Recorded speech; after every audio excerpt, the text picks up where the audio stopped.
the greatest bodybuilding journalist of all time.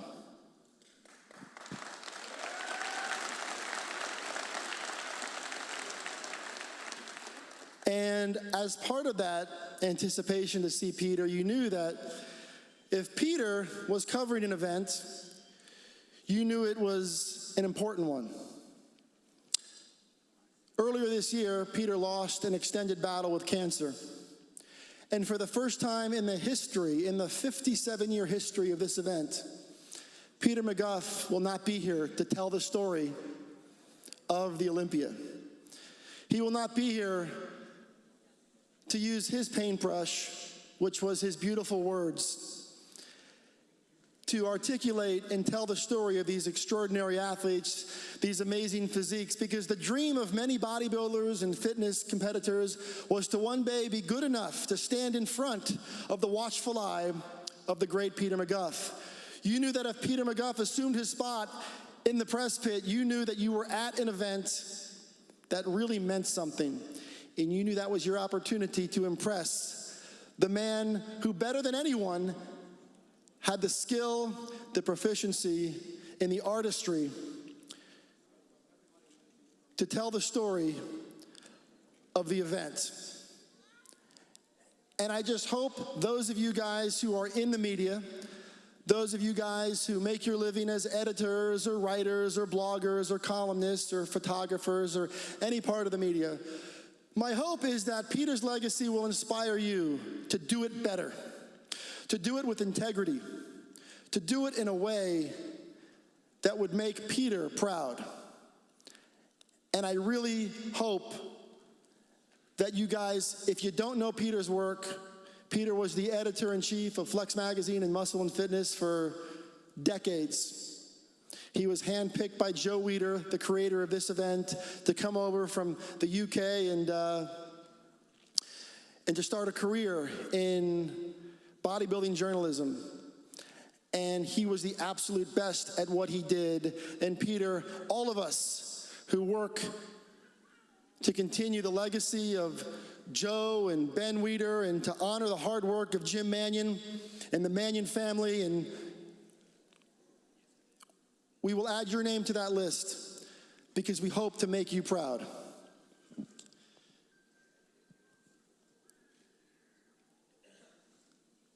Yesterday, guys, was a really hard day. It was a really, really hard day for us.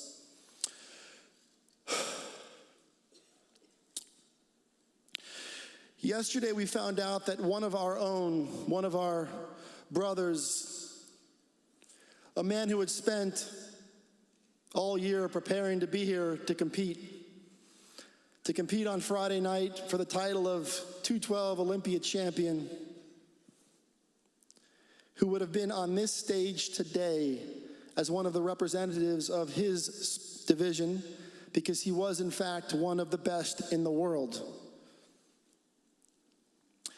George Peterson was to compete here at the 2021 Olympia. But more than that, George Peterson would have done so much more, because George had this uncanny ability to lift people up. When you walked into a room where George was, you just kind of felt better about the day. He had a way to make you smile, to make you laugh, and quite frankly, to make you feel better about yourself. You'd find George each day at Bev Francis Powerhouse Gym in New York, and he always took time for the other members, and he was always there to teach and educate and inspire. And I know his fellow competitors looked up to him, and on many levels try to model their own behavior from George's. And when we got word that George passed yesterday, it was so much bigger than losing a bodybuilder. It was the loss of an extraordinary man and a guy that I know many of us were looking forward to spending time with. We were looking forward to celebrating his hard work, but more importantly, we were looking forward to watching him inspire you guys. And my hope is that George's legacy will continue, just like Peter, to inspire you guys to want to do this sport the right way, to want to wake up every morning and connect with your neighbor. Be kind to those who are next to you. Let's love each other, guys. There are too many messages in this world at us every single day that if you can't notice and you can't look around, that this is more than about muscle. This is more than about physiques. This is a journey. This is a lifestyle that we all share, and we must honor those we have lost. We must honor Peter McGuff, George Peterson. We must honor John Meadows, all who we have lost this year. We must honor and celebrate their legacy. They are our brothers, our sisters. They are those who each and every day we work with and we admire and respect. And ladies and gentlemen, we dedicate the 2021 Olympia to their memory.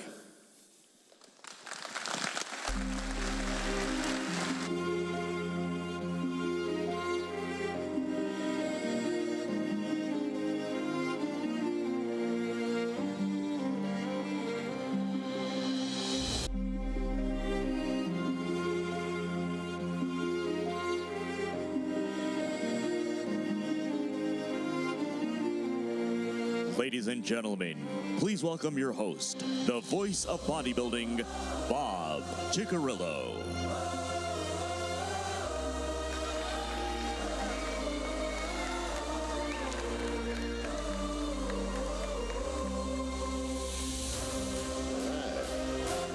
What's up, Orlando?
I know I'm not the only one who faces some trials and tribulations, especially in this past year. But it's one of those things where if you can learn to grow from it as a human and as a person, become better, and learn that life happens for you and not to you, and just try and get better every damn day. Enjoy the process. It's something I've learned to enjoy every second on the stage, under these lights. The entire journey leading up to here over the past years, it's just been such a blessing, and I'm so grateful. And I'm just so happy to be up here and hear you say "and still." That felt good to hear, and I'm happy to be here. I'm trying not to curse. But I want to give a huge thanks to my family, my girlfriend, my sister, my brother-in-law, my mom, my dad, all my loved ones who supported me along the way. They're the people that make moments like this so worthwhile, and I can't wait to get backstage, hug them, let out some tears, and just enjoy this damn night. And thank you to everyone in the crowd, at home watching. I love you guys. Appreciate you all. You guys make this sport what it is. Appreciate you all. Chris's two new favorite words are...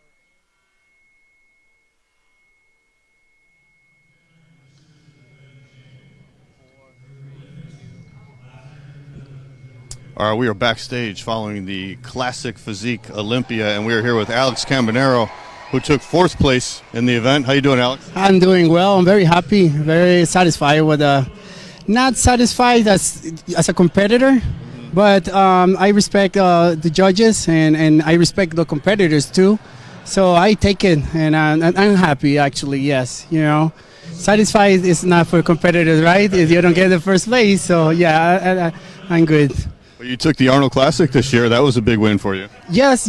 I think the Arnold gave me a lot of talk about me. He helped me to raise my career in some ways, so that people knows me, the industry knows me. So it was a good hit, and just to close on the Olympia today, we didn't get the result we want, but it's a process. We know that we might not get it right away, but that's that we're working on the future. Yes, definitely. Now this isn't your first Olympia, because you used to compete in the 212 division, and then you came down to Classic, and it seems like this division is really suited for your physique.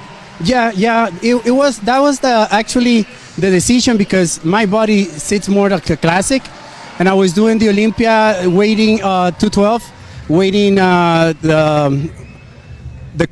weight cut of the Classic, 192 pounds, and a class that limit is 212. So I was like, on top of that, I'm taller than most of the guys. So it really hurts me. And my look was Classic. Not just that I don't have the size of these guys or the height of these guys, but my body looks Classic. I have a 27, 28 inches waist.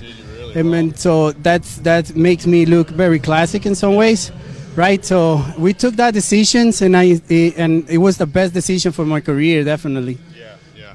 So what's the game plan from here? Are you going to just do the Olympia next year, or are you going to reassess, and what are you going to do? Well, we want to defend the title of the Arnold Classic, but because everything is not set, or there's nothing yet out there. They moved it back, yeah. Yeah, we don't know what's going on or what's going to happen.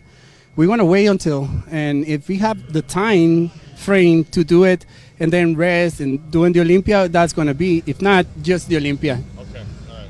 Well, Alex, you're one of the best physiques in the Classic Physique division, so we really look forward to seeing you again on stage. I appreciate. I'm going to do my best, and I promise I'm going to bring something better like I always do. So, yeah, I appreciate it. Thank you very much. All right. Good luck, Alex. Thank you. Thank you. Bye-bye.